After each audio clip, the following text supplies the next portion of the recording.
কাব ইবনে মালিক রাসূলকে জিজ্ঞাসা করলেন, ওগো সরকার, ৪০টা দিন তো কথা বলার মানুষ কিছু আছে, কথা টথা বলতে পারি, ঘরে গেলে কমাস কম আমার খবর নেওয়ার মতো মানুষ আছে, কিন্তু আজকে যদি বউটারও বাবার বাড়ি পাঠিয়ে দিই, কথা বলবো কার সাথে, কেমনে আমার সময় কাটবে?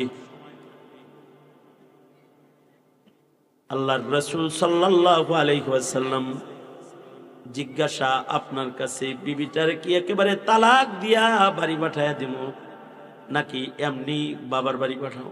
এমনি বাবার বাড়ি পাঠায়া দাও।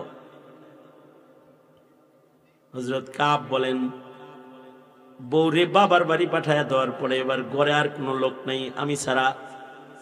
আমার দুশ্চিন্তা হলো, আমার মৃত্যু যদি আজকে এই ঘরে হয়ে যায়, আমার মরণ হইছে এই কথাটা বলার মতো মানুষ মদিনায় নাই, আমার কবর খোঁড়ার মানুষ এখন মদিনায় নাই, আমার জানাজা পড়ার মানুষ মদিনায় নাই।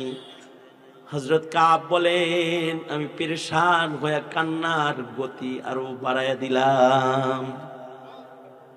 শুধু তাই না, আমার পেরেশানি আরো বড় পেরেশানি হলো, আমি মরে গেলে তো আমার জানাজা অথবা আমার লাশ দাফন ওই যে আরি চোখে তো নবী দেখে আমারে, ওই মোহাব্বতের কারণে হয়তো নবী আমার একটা বন্দোবস্ত করবেন, কিন্তু আমি এই অবস্থায় থাকা অবস্থায় যদি রাসূলের মৃত্যু হয়ে যায়, আর রাসূল যদি কবরে চলে যায়, আর ওহির দরওয়াজা যদি বন্ধ হয়ে যায়, তাহলে এই জমিনের পরে যতদিন বেঁচে থাকবো পৃথিবীর কোনো মুসলমান আমাকে সালাম দিবে না, পৃথিবীর কোনো মানুষ আমার কবর জিয়ারত করবে না, কেউ ইসালে সওয়াব করবে না।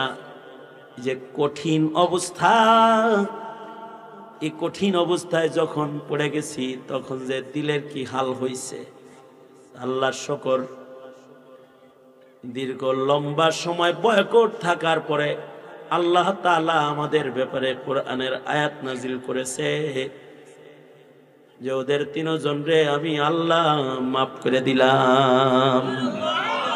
হযরত কাব ইবনে মালিক বলেন, আমরা তো যাইতে পারলাম না, শয়তানের ধোঁকায় যুদ্ধে যাইতে, ধোঁকায় পড়ে যুদ্ধে শামিল হতে আমরা পারলাম না। আল্লাহর রাসূল মদিনায় প্রত্যাবর্তন করলেন। আল্লাহর নবীর নিয়ম ছিল, এসে মসজিদে ঢুকতেন, 2 রাকাত নামাজ পড়তেন, সবার সাথে কথা বলতেন, এরপরে আল্লাহর রাসূল ঘরে যাইতেন। হযরত কাব বলেন, আমি একজন কথা শিল্পী মানুষ, অর্থাৎ অভিনেতা খুব ভালো, আমি সুন্দর কথা বলতে আমি জানি, অনেক কথা আমি রেডি করলাম যে আল্লাহর রাসূল যখন আমাকে জিগাইব, আমি এমন এমন কিছু নবীজির কাছে পেশ করব যেন আল্লাহর রাসূল আমারে মাফ করে দেয়। হযরত কাব ইবনে মালিক বলে, রাসূল যখন যুদ্ধ শেষে আল্লাহর রাসূল মদিনায় প্রত্যাবর্তন করলেন, আমি মসজিদে যায়া নবীতে যায়া আল্লাহর রাসূলের সাথে মুলাকাত করলাম। নবী আমায় জিজ্ঞাসা করলেন, কাব যুদ্ধে গেল না কেন? হযরত কাব বলেন, গেল না কেন এটা যে বলছে, সাথে সাথে আমার যত বানানো কথা ছিল সব আমার মাথার থেকে হারায় গেছে, আমি সত্য কথা মুখ দিয়ে বলে ফেললাম। আল্লাহর নবী গাফলাত, যাই যাই আজ যাই কাল যাই করে করে যাওয়া হলো না। আল্লাহর রাসূল জিজ্ঞাসা করলেন, কাব তোমার কি দ্রুতগামী ঘোড়া ছিল না, যে ঘোড়ায় চড়ে তুমি যুদ্ধে শরীক হইতে পারো? হযরত কাব বলেন, আমি বলছি নবী, একটা ঘোড়া না 2টা ঘোড়া আমার ছিল, কিন্তু গাফলতি করে করে যাই নাই। আল্লাহর রাসূল সাল্লাল্লাহু আলাইহি ওয়াসাল্লাম বললেন, টাকা নাই যে ঘরের খাবার দাবারের টাকা দিয়ে যেতে পারো এমন কোনো পয়সা কি নাই? না, টাকা পয়সাও ছিল। অসুস্থ ছিল নাকি? না, আমি সুস্থ ছিলাম। তারপরেও গাফলতি করে করে যাই নাই। শয়তানের একটা কাজ হলো গাফলাত পয়দা করা, ইবাদতের গাফলাত পয়দা করা। খুতুওয়াতিশ শাইতান, শয়তানের এই পদাঙ্ক, শয়তানের ধোঁকা প্রসেসের ভেতরে একটা এটাও। ইবাদত তো ছুটাইতে পারবে না, তো গাফলত পয়দা করে দেয়। আরে ওয়াজে তো আইসোসি, ভিতরে ঢোকার দরকার কি? বাইরে শুনলেও যা, ভিতরে শুনলেও তা। কথা একটাই, হুজুর যা বলতেছে, হেরা যা বলতেছে, হেরা শুনতেছি, তোরা রাস্তায় দাঁড়ায়ও শুনবার লাগছস।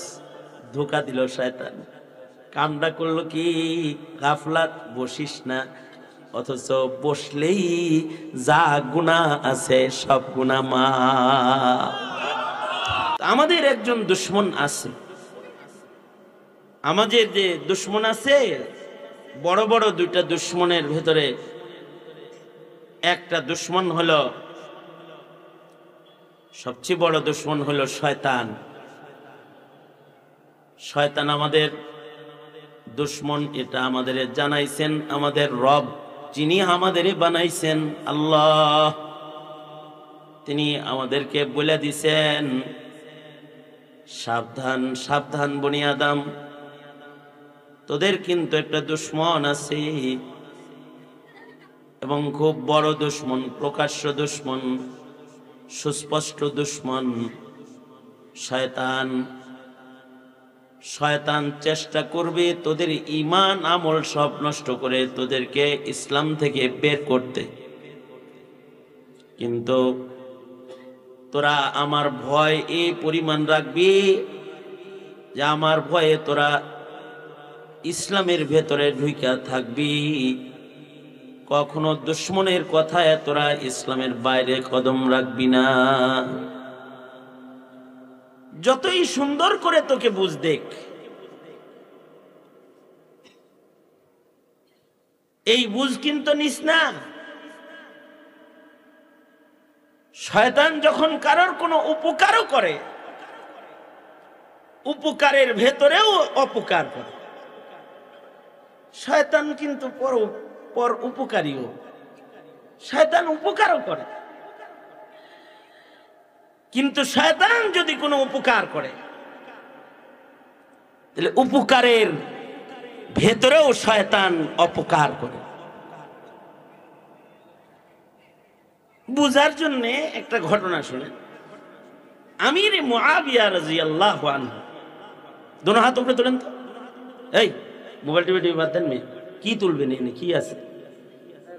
এনে আমি আছি, আমি তো বহুত মোবাইলে পাইবেন। একটু শুনেন কি কই, সোজা করেন, নাড়াচাড়া দেন, বলেন আলহামদুলিল্লাহ। একটু আওয়াজ করে বলেন, যাতে বাইরে যে আওয়াজগুলো হইতেছে এরা যেন টের পায় যে এনে কিছু হইতাছে। বলেন জোরে সুবহানাল্লাহ, আলহামদুলিল্লাহ, লা ইলাহা ইল্লাল্লাহ, আল্লাহু আকবার, আল্লাহু আকবার। হাত নামান। এই যেমন আপনারা আমার সাথে ছিলেন, তোমরা একটু পিছিয়ে বসো, ছাত্ররা পিছাও। আপনারা যেমন আমার সাথে ছিলেন, এরকম আমার সাথে থাকেন অল্প কিছু সময়। আমি আমার এক নাম্বার কথা বলেছি, আমাদের যে কিছু দুশমন আছে, এই দুশমনের জানান দেনেওয়ালা স্বয়ং আল্লাহ। আল্লাহ তাআলা নিজে জানান দিচ্ছেন, এই বনি আদম তোর কিন্তু দুশমন আছে। শুধু দুশমন বইলা ছেড়ে দেন নাই। কে দুশমন? দুশমনের নাম শুদ্ধা বলে দিছে, শয়তানরা হইল তোর দুশমন। ইন্নাশ শাইতানা লাকুম আদুউম মুবিন, শয়তান তোদের দুশমন, সাবধান। আমি তোদের দুশমন দেখায় দিলাম, চিনায় দিলাম, বইলা দিলাম দুশমন। তার পাতানো ফাঁদে কিন্তু মুমিন কখনো তুই পারা দিস না। লা তাত্তাবিউ খুতুওয়াতিশ শাইতান ইন্নাহু লাকুম আদুউম মুবিন। সে কিন্তু তোর শত্রু, শত্রুর কথা শুনিস না। কিন্তু এটা এত জঘন্য শত্রু, এত বড় শত্রু যে এই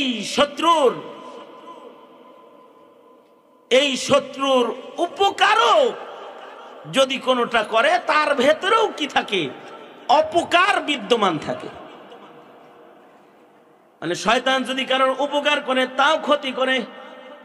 মুমিনের এমন শত্রু শয়তান, শয়তান মুমিনের এত বড় শত্রু, কখনো যদি শয়তান কোনো মুমিনের উপকার করে লয় তাহলে তার অপকার করার জন্যই উপকারটা করে ফেলায়। যেমন উদাহরণস্বরূপ আমিরে মুআবিয়া রাদিয়াল্লাহু আনহু, নবীজির এক সাহাবীর নাম, বড় মুবারক সাহাবী, আমিরুল মুমিনিন সাহাবী। কাতেবে ওহী সাহাবী, যারা কোরআন লিখেছেন এমন সাহাবীদের ভেতরে একজন হলেন আমিরে মুআবিয়া রাদিয়াল্লাহু আনহু। কাতেবে ওহী সাহাবী হযরত আমিরে মুআবিয়া রাদিয়াল্লাহু আনহু এত শানওয়ালা মানুষ, যাদের ইন্তেকালের সময় জান্নাতের ফেরেশতাদের আওয়াজ পাইছে আশপাশের মানুষ, তাদের ভিতরে একজন। এমনিতে সাহাবী হিসেবে তো মর্যাদা আছেই, কিন্তু আমিরে মুআবিয়া রাদিয়াল্লাহু আনহু ওনার মৃত্যুর সময় ফেরেশতারা এসে জোরে জোরে আল্লাহর এলান করেছে, এটা ঘরের লোকেরাও শুনেছে।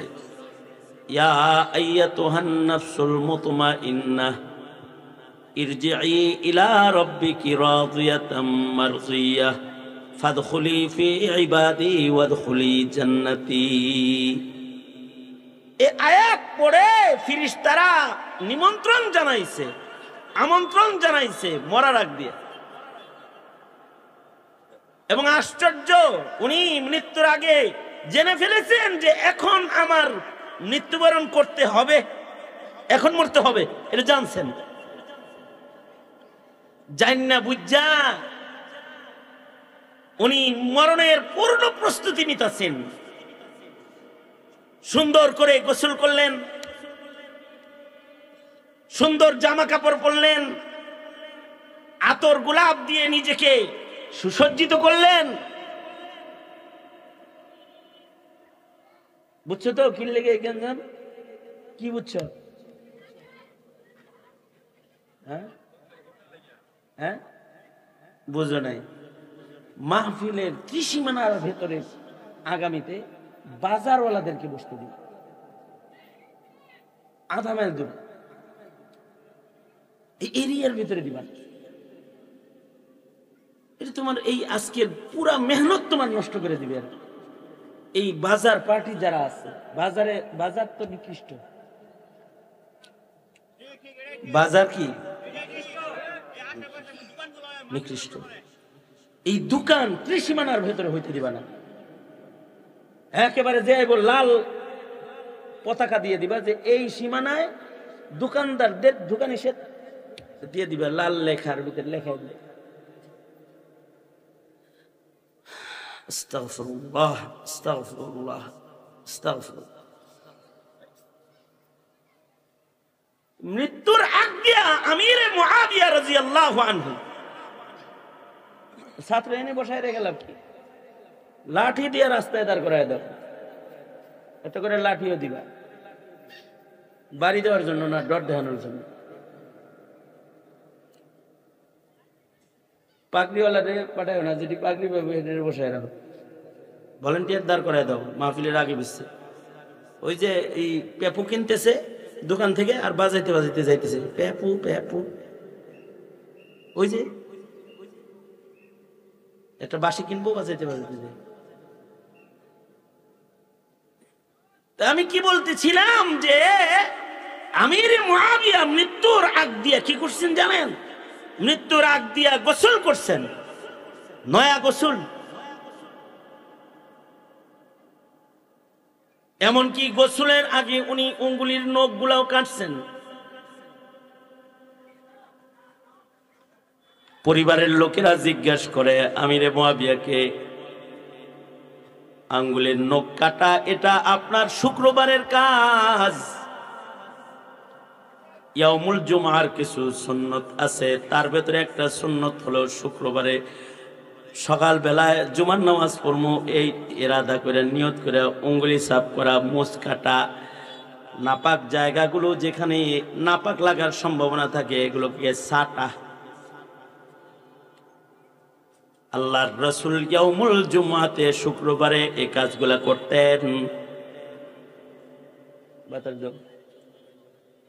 ইয়াউমুল জুমাতে শুক্রবারে আল্লাহর রাসূল এই কাজগুলা করতেন। সাহাবীও শুক্রবারেই করে। কিন্তু আমিরে মুআবিয়া রাদিয়াল্লাহু আনহু আজকে শুক্রবারে না, সপ্তাহের মাঝখানে উনি আঙ্গুলের নখ কাটতেছেন। পাক সাফ হইয়া সুন্দর করে গোসল কইরা নতুন জামা কাপড় পরা একবারে কেবলা রুখ শুইছে। তো ঘরের লোকেরা জিগায়, আঙ্গুলের নখ সুদ্ধা কাটবার লাগছেন কেন? আজকে তো ইয়াউমুল জুমা না। আমিরে মুআবিয়া বলে, একটু পরে আমি আমার আল্লাহর সাথে দেখা করতে যাব। আমার মৃত্যুর দিন আজ আমার মাশুকে হাকিকির সাথে আমার মোলাকাত হবে। তার সামনে আঙ্গুলের নখ নিয়ে যাইতে আমার শরম হয়। এই কারণে এগুলো সাফ সুতরা করবার লাগছে। আমির মুআবিয়া গায়ের থেকে খুশবু বেরিত, আমির মুআবিয়ার ঘামের ভেতরে ওই ইবাদতের খুশবু ছিল। সুবহানাল্লাহ। আগামীকালকে বলি আমাদের ঘামে আছে বদবু, কিন্তু আমির মুআবিয়ার জামার সাথে মন্ত্রীরা জামা ধুইত, ধুবিরে বলতো আমির মুআবিয়ার জামার লগে উমর ইবনে আব্দুল আজিজের জামার লগে আমাদের জামা ধৌত করে দিস। ইবাদতের খুশবু বুজুর্গদের গায়ের থেকেও আসত, ঘামের ভেতর থেকে আসত। তো জিজ্ঞাসা যে উমর ইবনে আব্দুল আজিজের জামার সাথে ধৌত করব কেন? কয় উমর ইবনে আব্দুল আজিজের, উমরে সানি যাকে বলা হয়, ওনার ঘাম থেকেও মিশকে আম্বরের ঘ্রাণ বের হয়।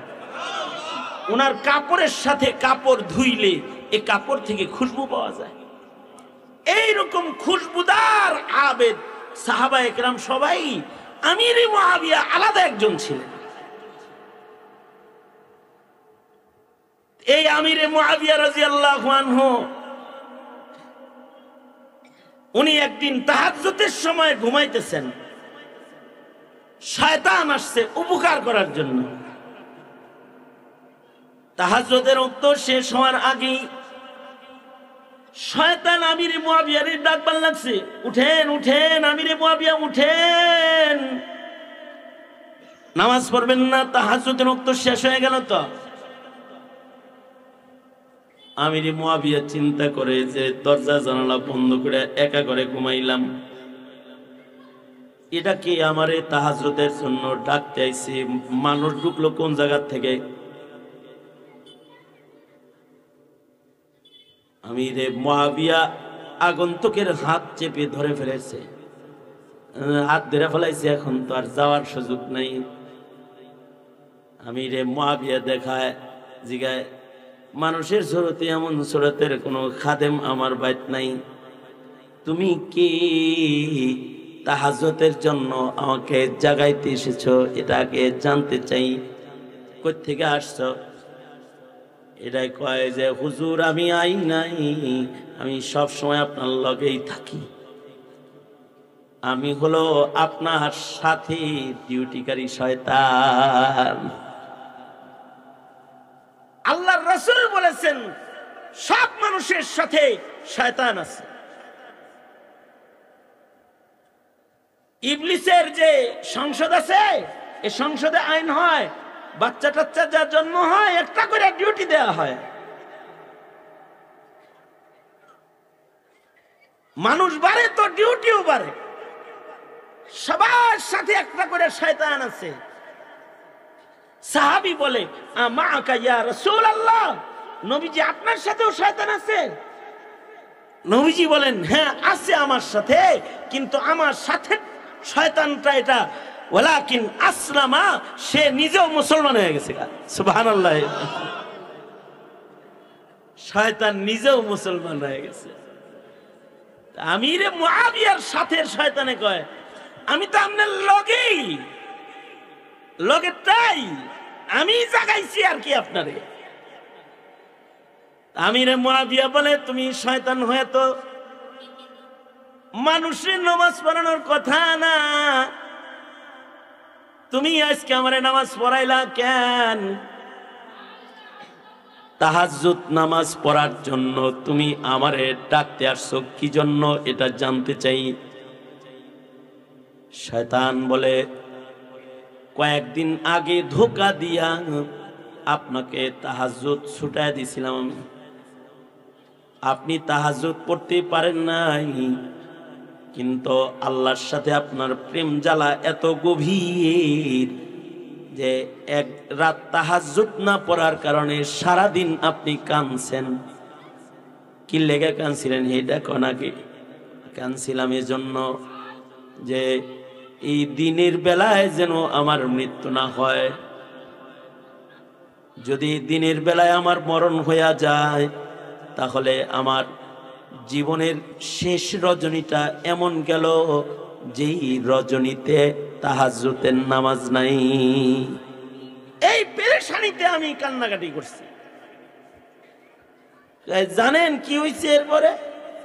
কানছেন যে কান্দে তো সারা জনম তাহাজ্জুদ পয়রা যা কামাই করছিলেন, একদিন কান্দা দিয়ে তার চেয়ে বেশি নিছেন। আজকে আবার তাহাজ্জুদ না পড়ে ঘুমান, সারা দিন কান্দেন, পরে একদিনেই আবার আরো 100 দিনের নেন, তো আমি কি করবো? এ কারণে আপনার মতো মানুষরে তাহাজ্জুদ ছুটায় না দিয়ে পড়া দেওয়ার ভিতরে আপনার ক্ষতিটা নিহিত আছে। আমি এই ঘটনা এই জন্য বললাম, শয়তান আমাদের এমন শত্রু, এইটা যদি কারোর উপকারও করে তাও অপকার করার জন্য উপকার করে। কি করে? অপকার করার জন্য উপকার করে।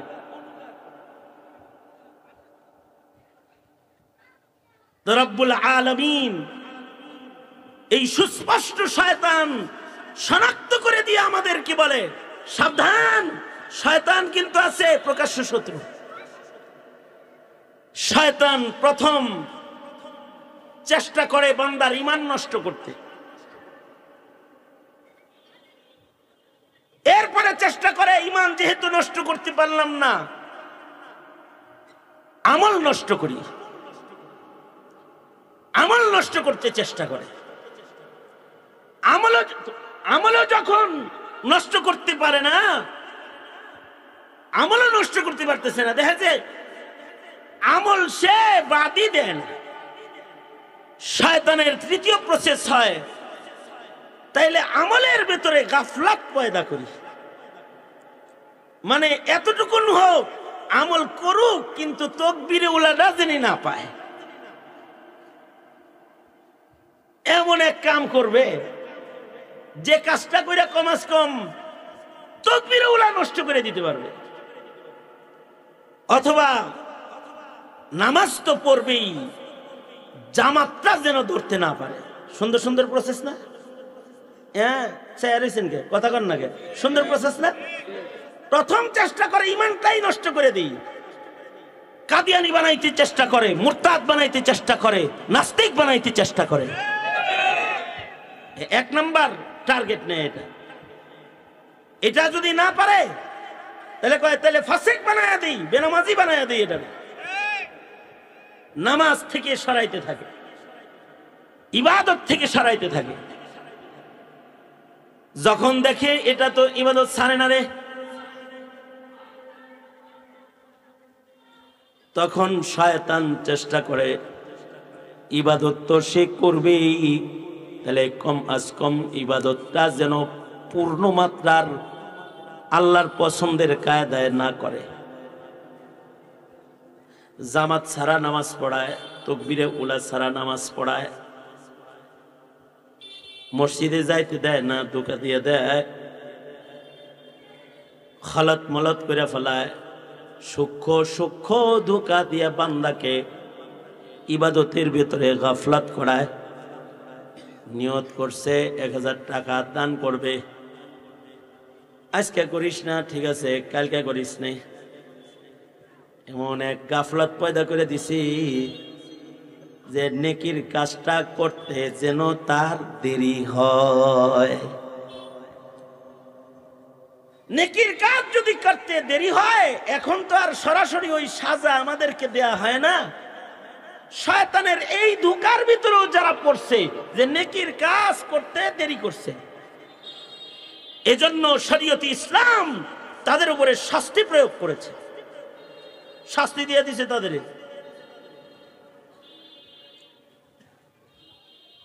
ইসলামের ইতিহাসের এক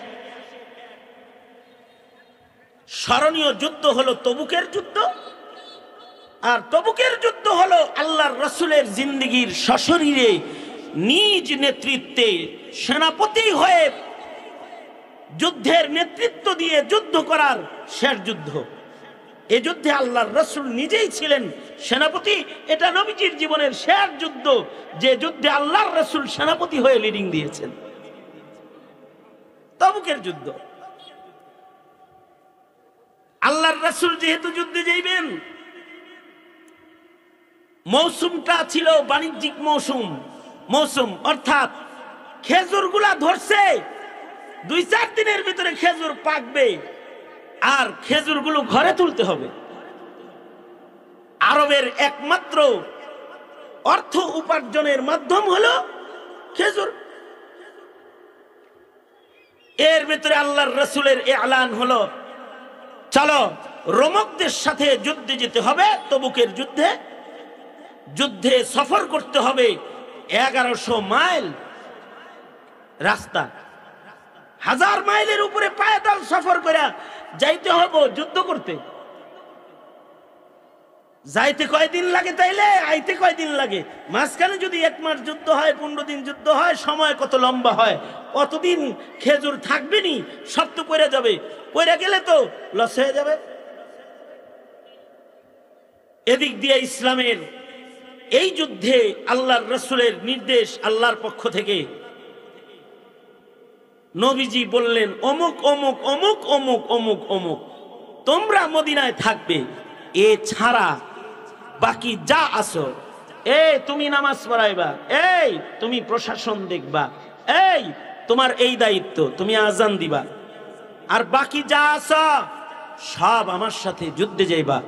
বালেগ পুরুষ সব আমার সাথে যুদ্ধে যাও। সাহাবী তো সাহাবী,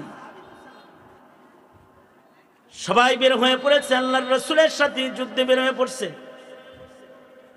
কিন্তু 5 জনের ভেতরে গাফলাত আসলো, যাইতে লম্বা সময় লাগবে, আমরা পরে দ্রুতগামী ঘোড়া নিয়ে যায় শামিল হয়ে যাব, কয়দিন যুদ্ধ হোক না আমরা মুসাআদা কর্ম পরে যায়। 5 জন মুমিনদের ভেতরে মুনাফিকদের সাথে 5 জন তারা শয়তানের এই ধোঁকায় পড়ে গেল। যাব পরে যাব আমরা। এই 5 জনের ভেতরে আবার 2 জন মসজিদে নববী চিন্তা করে, কিরে আমাদের দিয়ে বুঝে ধরছি রে, ওগর দলে আমরা রইছি কেন, চল যাই, আমরা চলে যাই। ওই দুইজন আবার চলে গেছে, তারা যে যুদ্ধে তবুকের যুদ্ধে শামিল হয়ে গেছে, কিন্তু তিনজন আর যুদ্ধে শামিল হইতে পারে নাই। আজ যাই কাল যাই পরশু যাই করে করে করে করে মাস গড়ায় গেছে। হঠাৎ করে খবর এসেছে সাইয়্যিদুল মুরসালিন রাহমাতুল আলামিন নবী মুহাম্মাদুর রাসূলুল্লাহ সাল্লাল্লাহু আলাইহি ওয়াসাল্লাম যুদ্ধ শেষ করে আল্লাহর নবী মদিনায় প্রত্যাবর্তন করতেছে। এই খবর মদিনায় চলে এসেছে। হযরত কাব ইবনে মালিক নিজে বর্ণনা করেন, কি যে যাই যাই করে ধোঁকায় পড়লাম, শয়তানের যেতে পারলাম না। এদিক দিয়ে রাসূল মদিনার দিকে আসতেছে। কাব বলেন, আমি সহ আরো দুইজন, মুরারা ইবনে রবিয়া, হিলাল ইবনে উমাইয়া, মুরারা ইবনে রবিয়া এবং আমি কাব, এই তিনজন আমরা মদিনায় আটকা পড়ে গেলাম। গাফলতি করে করে যুদ্ধে আমাদের যাওয়া হলো না। আল্লাহর রাসূল ফেরত আইতেছেন। নবীজি তবুকে যাও জিজ্ঞেস করলেন, সবাই আসছে, কাব কই? কাব আসে নাই। কাব হাদিস রিওয়ায়াত করতে গিয়ে হযরত কাব বলেন, হায় রে আমার কপাল, রাসূল আমারে স্মরণ করে, কাব আসে নাই, কিন্তু আমি ঘরে বসে রইছি।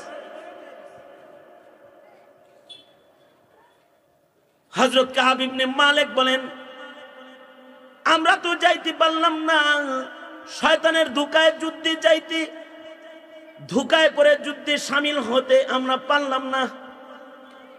আল্লাহর রাসূল মদিনায় প্রত্যাবর্তন করলেন। আল্লাহর নবীর নিয়ম ছিল এসে মসজিদে ঢুকতেন, 2 রাকাত নামাজ পড়তেন, সবার সাথে কথা বলতেন, এরপরে আল্লাহর রাসূল ঘরে যেতেন। হযরত কাব বলেন, আমি একজন কথা শিল্পী মানুষ, অর্থাৎ অভিনেতা খুব ভালো, আমি সুন্দর কথা বলতে আমি জানি। অনেক কথা আমি রেডি করলাম যে আল্লাহর রাসূল যখন আমাকে জিগাইব আমি এমন এমন কিছু নবীজির কাছে পেশ করব যেন আল্লাহর রাসূল আমারে মাফ করে দেয়। হযরত কাব ইবনে মালিক বলে, রাসূল যখন যুদ্ধ শেষে আল্লাহর রাসূল মদিনায় প্রত্যাবর্তন করলেন, আমি মসজিদে যায়া নবীতে যায়া আল্লাহর রাসূলের সাথে মুলাকাত করলাম। নবী আমায় জিজ্ঞাসা করলেন, কাব যুদ্ধে গেল না কেন? হযরত কাব বলেন, গেল না কেন এটা যে বলছে, সাথে সাথে আমার যত বানানো কথা ছিল সব আমার মাথার থেকে হারায় গেছে। আমি সত্য কথা মুখ দিয়ে বলে ফেললাম। আল্লাহর নবী গাফলাত, যাই যাই আজ যাই কাল যাই করে করে যাওয়া হলো না। আল্লাহর রাসূল জিজ্ঞাসা করলেন, কাব তোমার কি দ্রুতগামী ঘোড়া ছিল না, যে ঘোড়ায় চড়ে তুমি যুদ্ধে শরীক হইতে পারো? হযরত কাব বলেন, আমি বলছি নবী, একটা ঘোড়া না 2টা ঘোড়া আমার ছিল, কিন্তু গাফলতি করে করে যাই নাই। আল্লাহর রাসূল সাল্লাল্লাহু আলাইহি ওয়াসাল্লাম বললেন, টাকা নাই যে ঘরের খাবার দাবারের টাকা দিয়ে যেতে পারো এমন কোনো পয়সা কি নাই? না, টাকা পয়সাও ছিল। অসুস্থ ছিল নাকি? না, আমি সুস্থ ছিলাম, তারপরেও গাফলতি করে করে যাই নাই। শয়তানের একটা কাজ হলো গাফলাত পয়দা করা, ইবাদতের গাফলাত পয়দা করা। খুতুওয়াতিশ শাইতান, শয়তানের এই পদাঙ্ক, শয়তানের ধোঁকা প্রসেসের ভেতরে একটা এটাও। ইবাদত তো ছুটাইতে পারবে না, তো গাফলত পয়দা করে দেয়। আরে ওয়াজে তো আইসোসি, ভিতরে ঢোকার দরকার কি? বাইরে শুনলেও যা, ভিতরে শুনলেও তা। কথা একটাই, হুজুর যা বলতেছে, হেরা যা বলতেছে, হেরা শুনতেছি, তোরা রাস্তায় দাঁড়ায়ও শুনবার লাগছস। ধোঁকা দিল শয়তান। কামটা করলো কি? গাফলাত। বসিস না, অথচ বসলেই যা গুনাহ আছে সব গুনাহ মাফ। এই তো ওয়াজ কিন্তু শুনছি রাস্তায় দাঁড়ায় দাঁড়ায়, ভিতরে ঢুকে নাই। গাফলাত এটা শয়তানের একটা মেহনত, গাফলাত। কাব ইবনে মালিক বলেন, গাফলতি করে তো গেলাম না, আমরা যাই নাই। আল্লাহর রাসূল এত রাগ হইছেন, আল্লাহর রাসূল বললেন এই তিনজনকে মদিনায় বয়কট ঘোষণা করা হলো, এদের সাথে মদিনাবাসী তোমরা কেউ কথা বলবা না। ওরা সালাম দিলে সালামের উত্তর দিবা না, ওগুলো কেউ সালামও দিবা না। ওদের সাথে মুআমালাত মুআশারাত সব শেষ, যতক্ষণ না পর্যন্ত মহান রব্বুল আলামিন তাদের ক্ষমা করেছে এ সংবাদ আকাশ থেকে না আসবে, তার আগ পর্যন্ত যতক্ষণ আল্লাহ ক্ষমা না করবে ততক্ষণ পর্যন্ত ওদের সাথে তোমাদের বয়কট, কেউ কথা বলবা না। ঘটনাটা হলে এমনই,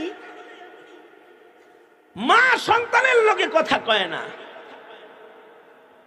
বাবা মা দুজনই অসন্তুষ্ট, কিন্তু মা সন্তান রে কয় তোর বাপে যদি মাফ করে তাহলে মাফ, কি হয় না? স্যার ভাত নাই, আমার ঘরে জায়গা নাই, ভাগ। পরে আবার কয় কি, ঠিক আছে তোর আব্বা মাফ করলে। আচ্ছা বলুন তো আপনারা, দয়া মায়া নবীর বেশি না আল্লাহর বেশি? আরো আস্তে করে এখন, মগা গ্রুপ অফ ইন্ডাস্ট্রিজ লিমিটেড, কিছু কথা জোরে বলতে হয় আল্লাহরে খুশি করার জন্য। দয়া মায়া নবীর বেশি না আল্লাহর বেশি? সাহাবীর ঠিকানা দেখাইছে কি সহজটা না কঠিনটা? সহজটাই তো দেখাইতেছে। অর্থাৎ আল্লাহর রাসূল কি এটা দিয়া এই যে বয়কট করলো তিনজন রে, এদেরকে কি আল্লাহর রাসূল কি শাস্তি দিয়া কি এদের উপকার করতেছে না অপকার করতেছে? উপকার করতেছে, কারণ এটা ছিল আল্লাহর পক্ষ থেকে ইমতিহান। এই তিনজন যদি যাইতো তাইলে ওই ইমতিহানে তারা পাশ করতো, যেহেতু যায় নাই এদের উপরে কিছু হলেও মহান আল্লাহ নারাজ, এই নারাজিটারে কাটটা ফালায় দেন লাগবো তো। কারণ কান্নুজুম বিআইহিম ইক্তাদাইতুম ইহতাদাইতুম, এবার আল্লাহর ক্ষমা জমিনে নামাইবার লেগা রাসূল শক্ত হয়ে গেছে। আল্লাহ মাফ না করলে তগর লগে আমি নাই, আমার সাহাবীরাও নাই, আমরা কথা বলবো না, আমরা সালাম দিব না, আমরা মুআমালাত করব না, আজ থেকে তোদের তিনজনকে বয়কট করা হলো। এবার দরজা যেহেতু একটা আল্লাহর কাছে, হেলাল ইবনে উমাইয়া, মুরারা ইবনে রবিআ বয়োবৃদ্ধ মানুষ, শরমে লজ্জায় ঘর দরজা বন্ধ করে খালি সেজদায় পড়ে রইল। এদের কান্নার পানিতে জমিন ভিজে যায়, চোখের পানি ফেলে আর কান্দে, আহ আল্লাহ আমাগরে কি আপনি মাফ করবেন না? আল্লাহ আপনি মাফ করে দেন, এগুলোই কইতেছে খালি। কিন্তু কাব ইবনে মালিক নিজে বর্ণনা করেন, ওরা দুইজন তো বয়োবৃদ্ধ, তাই মসজিদেও শরমে আসে না, কিন্তু আমি কিন্তু 5 বেলা মসজিদে যাই। আমি এজন্য মসজিদে যাই কেউ আমার লগে কথা না বলুক। জামাতে নামাজ পড়লাম, সবচেয়ে বড় কথা হলো গেলে কমাস কম আল্লাহর রাসূলকে এক নজর দেখলাম। সুবহানাল্লাহ, আরো আস্তে করে কোন সুবহানাল্লাহ। নামাজ পড়তে ঢুকলি তো নবীর চেহারাটা কমাস কম দেখতে পারব। সরওয়ারে দু আলমকে দেখার জন্য আমি মসজিদে যাই, কিন্তু আশ্চর্য মুসল্লিরা কেউ আমার সালামের জবাব দেয় না, কেউ আমাকে সালাম দেয় না। বাজার দিয়ে হাঁটি, কেউ আমার দিকে তাকায় না। বয়কট, আমার দিকে কেউ তাকায় না, আমাকে কেউ সালামও দেয় না, আমার সালাম কেউ নেয়ও না, কঠিন হালাত, তারপরেও মসজিদে যায় বসে থাকি। কেন? যদি রাসূলরে দেখা যায় একটু তাই কাছাকাছি যায় বসি, যেন আল্লাহর নবীকে দেখতে পারি। নবী দেখা এটা সাহাবায়ে কেরামের শান। আল্লাহর রাসূল সাল্লাল্লাহু আলাইহি ওয়াসাল্লাম উনি যদি একাত বেলা মসজিদে না আসতেন তো সাহাবায়ে কেরাম পাগল হয়ে যেতেন, পেরেশান হয়ে যেতেন। নবীজি কোথায় গেছে, এক মুহূর্ত নবীজিকে পাওয়া যাইতেছে না, তো সাহাবীরা দিক বিদিক ছোটাছুটি করতেন। হযরত আবু হুরায়রার এক riwayat আছে, হযরত আবু হুরায়রা বলেন যে আমি পাইনা রাসূলরে, পাগল হয়ে গেছি, নবী কই গেছি। যাইতে যাইতে দেখি যে আল্লাহর রাসূল, খবর পেলাম এই বাগানের ভিতরে আছে।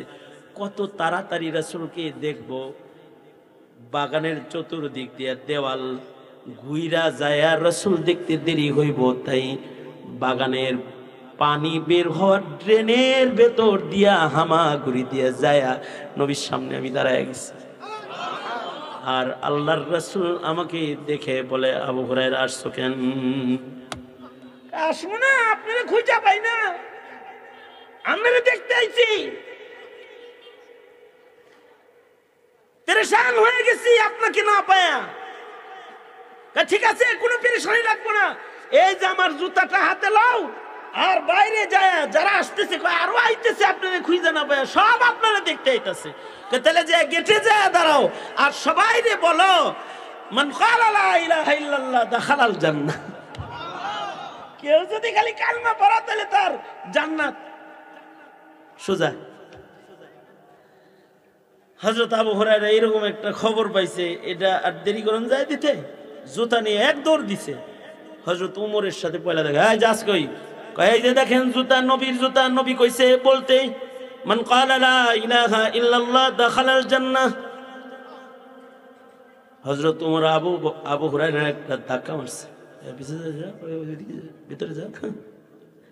আরে নবী বলছে যাইতে, এরপরেও যখন যাইতে চায় তো হযরত আবু হুরায়রাকে একটা ঘুষি মারছে বুকের ভিতরে, আঘাত করছে। তো আবু হুরায়রা উমরের মতো শক্তিশালী মানুষের ঘুষি খায় কি আর দাঁড়ায় থাকতে পারে? শীতে বেরিয়েছে, কানতে কানতে আল্লাহর রাসূলকে যায় বলে, ও আল্লাহর নবী, আপনার কথা কইতে যাইতে চাইছিলাম, কিন্তু উমরে মার দিছে, আমারে যাইতে দেয় না।